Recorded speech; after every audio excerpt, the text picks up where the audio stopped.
Hey, what's going on, Guardians? My name is the Black Link, and today is the day, November 27th, 2018, the official end of Season 4. It is gone. We have moved on into Season 5.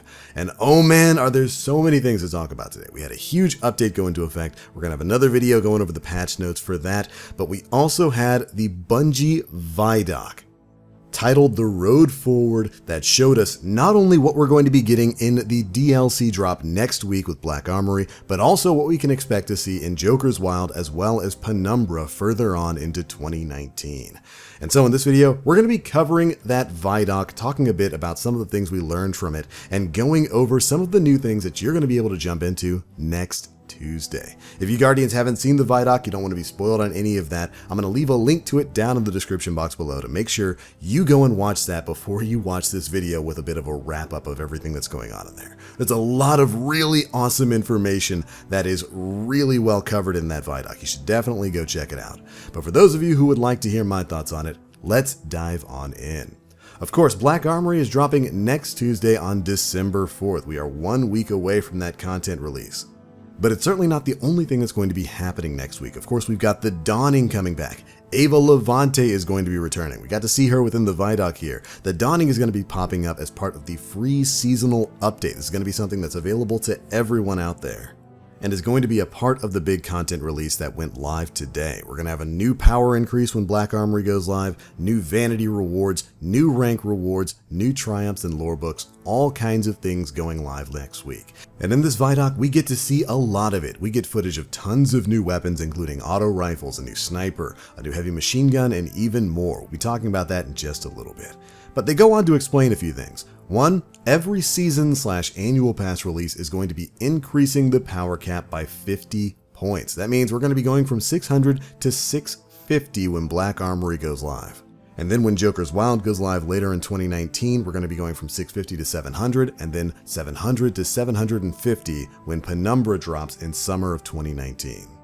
This power level increase is going to apply to all Forsaken owners. No more being left behind if you haven't picked up the annual pass yet. If you're just a Forsaken owner, you can still reach the new max power level by doing your weekly milestones for Nightfall Strikes, for PvP, all that kind of stuff. Great change moving forward. In the ViDoc, they talk a bit about leaving that access open to everyone, so that everyone who owns Forsaken can reach the max power level. But in-game stuff is going to be tied to the annual pass content. Stuff like the raid, stuff like the Lost Forges, that's going to be tied to the annual pass content. Speaking of, we actually got to see some of the new Lost Forges game modes in Black Armory. And it turns out this new Horde type game mode is going to have a pretty heavy tie to the Black Armory story. As a part of that, we get to learn who that mysterious Exo is. Her name is Ada 1, and she's basically going to be our new NPC rep for the Black Armory. The Black Armory is a faction that's focused on being the greatest weaponsmiths in history. They've stayed mainly hidden from the Vanguard, but their entire thing is all about building the greatest, most destructive, most powerful weapons that the world has ever known. And Ada has been there guarding their weapons and secrets of the Golden Age from the Vanguard. She doesn't trust the Vanguard, and she doesn't trust Guardians. So the story is very likely going to be about us earning her trust as she sends us out. She needs our help to go and reclaim what's called the Lost Forges. She sends us out to reclaim and relight these forges to help further build the Black Armory. Basically, we have to reignite these forges and use them to create new weapons. That's right, baby. In this, we're becoming gunsmiths of the Black Armory. And the ViDoc gives us a great look at this incoming game mode. The Lost Forges activity is going to be a new Horde mode, that new Horde mode that was rumored for a long time, where we essentially get to become blacksmiths of powerful new weaponry.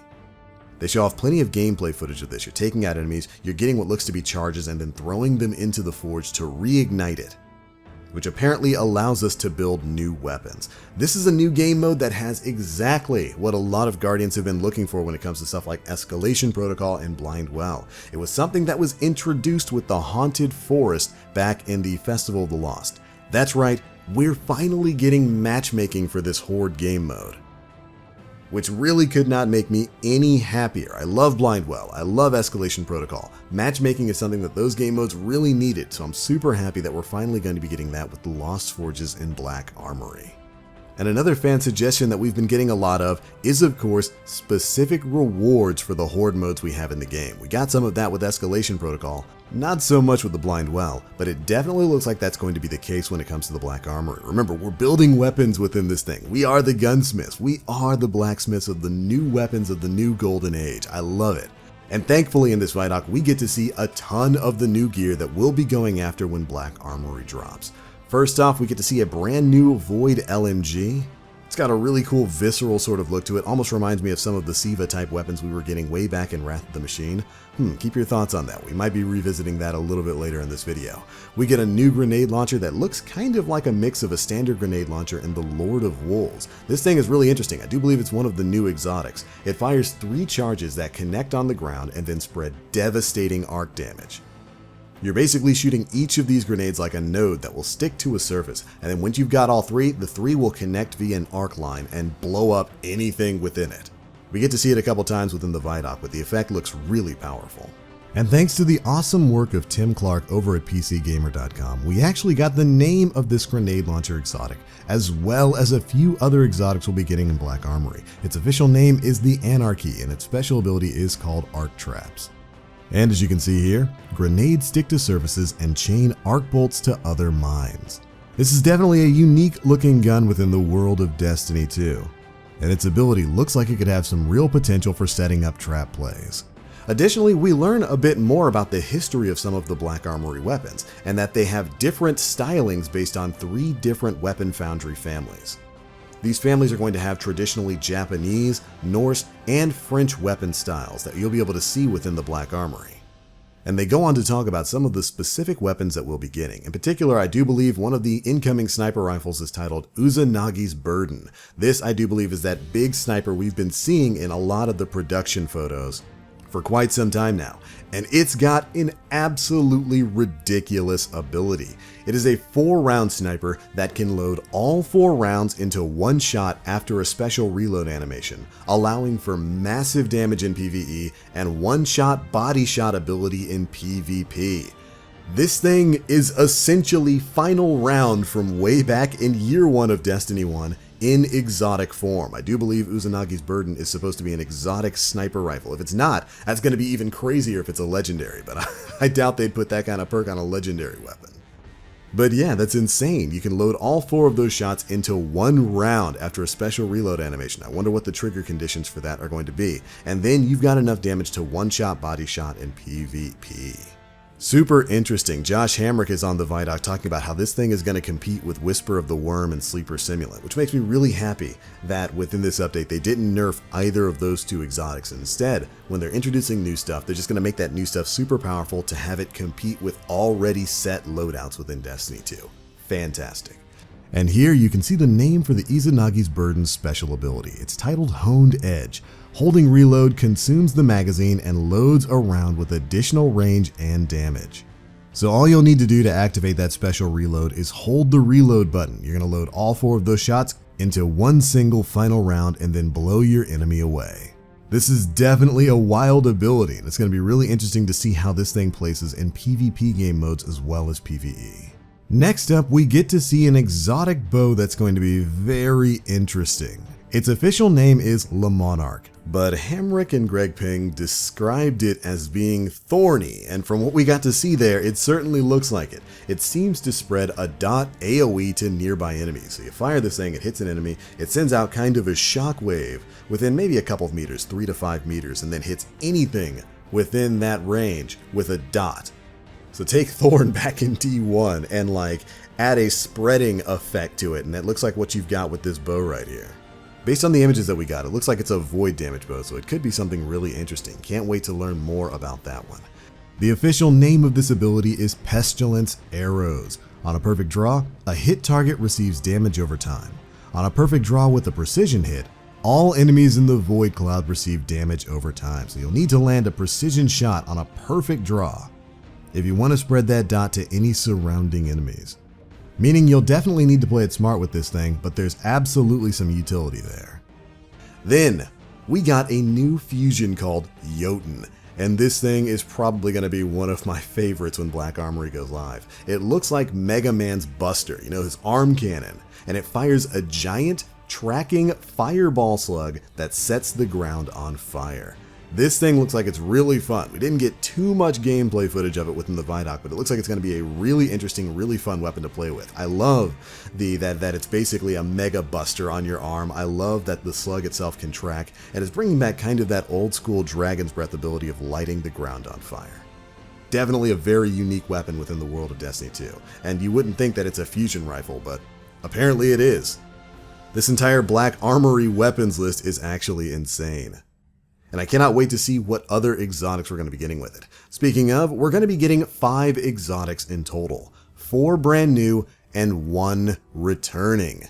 And I wonder what that 1 returning exotic could be. Well, we get ourselves a rather beautiful teaser for it.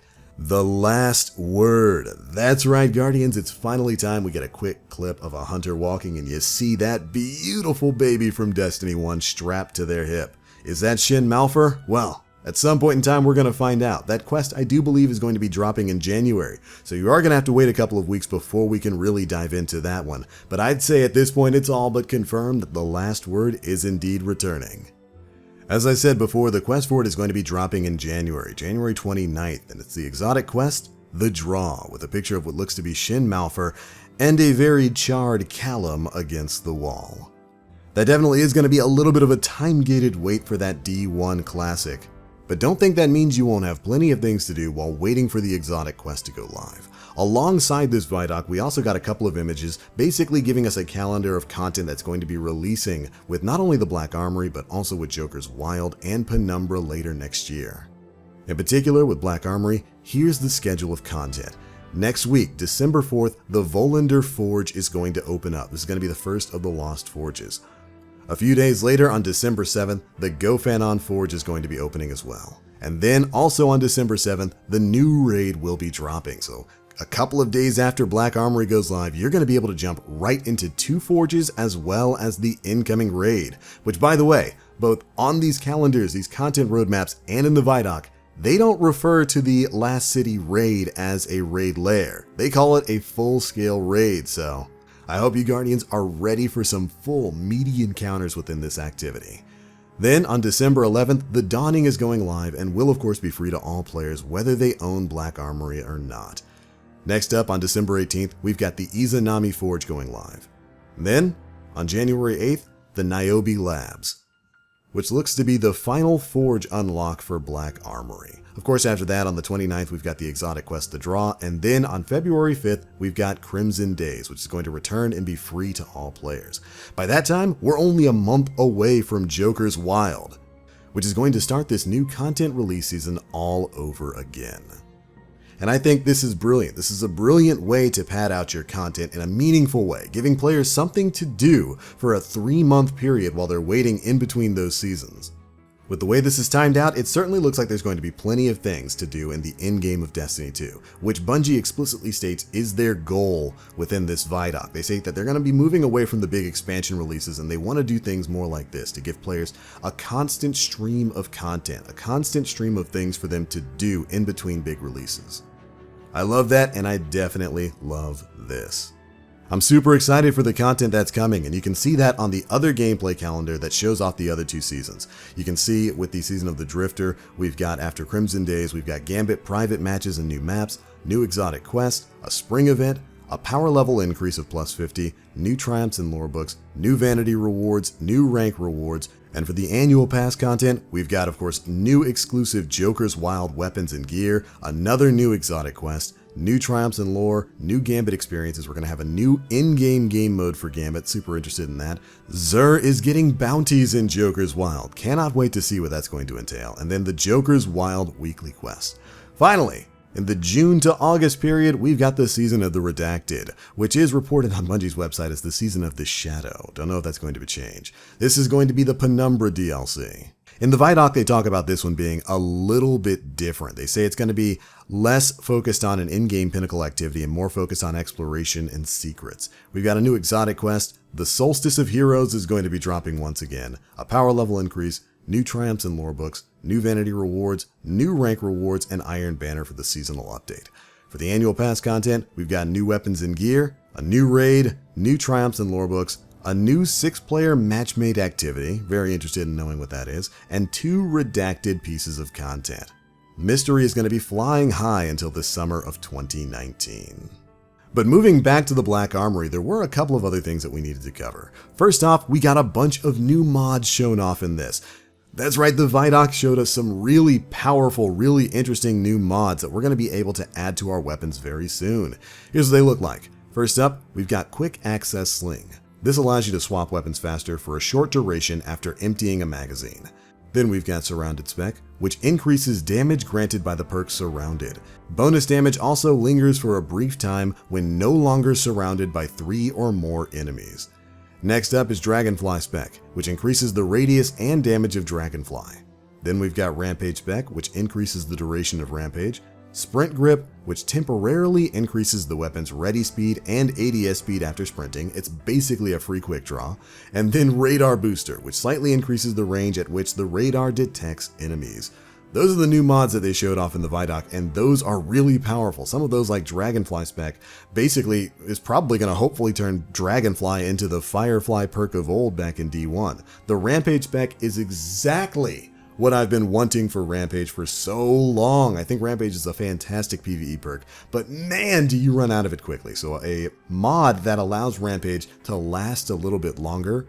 Oh man, you mix that in with the Breakneck, which is that new Gambit Pinnacle weapon that stacks Rampage, and as you stack Rampage, increases rate of fire.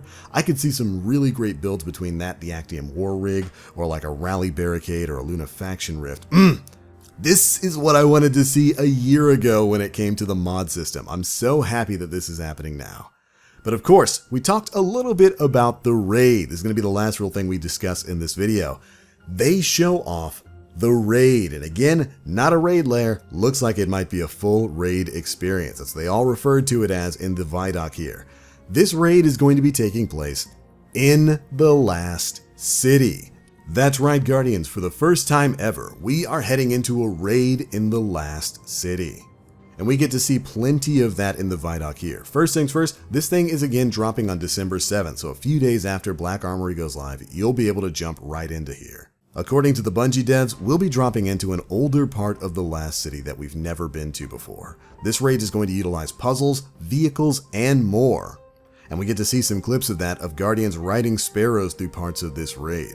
And they specifically refer to parts of this raid as being kind of a throwback, a callback to the Wrath of the Machine from Rise of Iron. Now, this is going to be a raid that's going to have its puzzles, but it's going to be far more focused on high-octane combat and excitement, which, I don't know about you Guardians, I'm super excited for. I love the puzzles within the Last Wish raid, but I love the feeling of like the bare-knuckled fight that we had within Wrath of the Machine as we were just powering our way over to Axis. It was a great feeling, and I'm super happy knowing that A, this raid's happening in the Last City. That is a criminally underutilized area. Maybe we'll even be seeing parts of our old tower or something within it there. I can literally taste the nostalgia there. And we'll be facing off against what looks to be new fallen enemies. We didn't get to see too many of the enemies within this raid, but we did get to see what looks to be a Vandal, probably a Vandal boss, charging up a new weapon. But there we go, Guardians, that is it for the new raid. I cannot wait to see more from this thing, and now I'm way more excited for next week than I really even thought was possible. But that's it, Guardians. That's pretty much every big thing that I can think of from the Bungie ViDoc A Path Forward. They go on a lot in this ViDoc to talk a bit about the things that they started, the revolution with Destiny 2 that they've started with Forsaken, really turning this game around, and how they want to continue that when it comes to Black Armory, Joker's Wild, Penumbra, and any of the content they see moving forward. And I really have to say that I'm feeling that sentiment when it comes to the content releases that we've had as of late. Bungie really turned a corner with Forsaken. The game is probably in the best place Destiny has ever been. We had to go a long way to get to this point, but seeing Bungie want to continue the path they're on right now, rather than throwing things away and starting over kind of like we did between Destiny 1 and Destiny 2, I'm so happy to see them continue this path, and I cannot wait to get my hands on Black Armory next week. But alright Guardians, that is it for this not so quick wrap up of the Bungie ViDoc A Path Forward. If you haven't seen it yet, please don't just take this video as everything that was in that ViDoc. Go and watch it. There'll be a link to it in the description box below. definitely go check it out. It's fantastic, and it's always really interesting to hear from Bungie about their design philosophy when it comes to this stuff. But that's it for this one, Guardians. Thank you all so much for watching. If there was anything big I forgot to cover in this video, be sure to let us know down in the comment section below. There was a lot of stuff in there. I wouldn't be surprised if there were 1 or 2 things that I left out. But anyways, I'm out for now. If you enjoyed the video, feel free to drop a like, make sure you subscribe, and hit that notification bell to stay up to date with all the latest stuff we're putting out. But as always, I'm the Black Link. You Guardians stay frosty, and I can't wait to see you next week in Black Armory.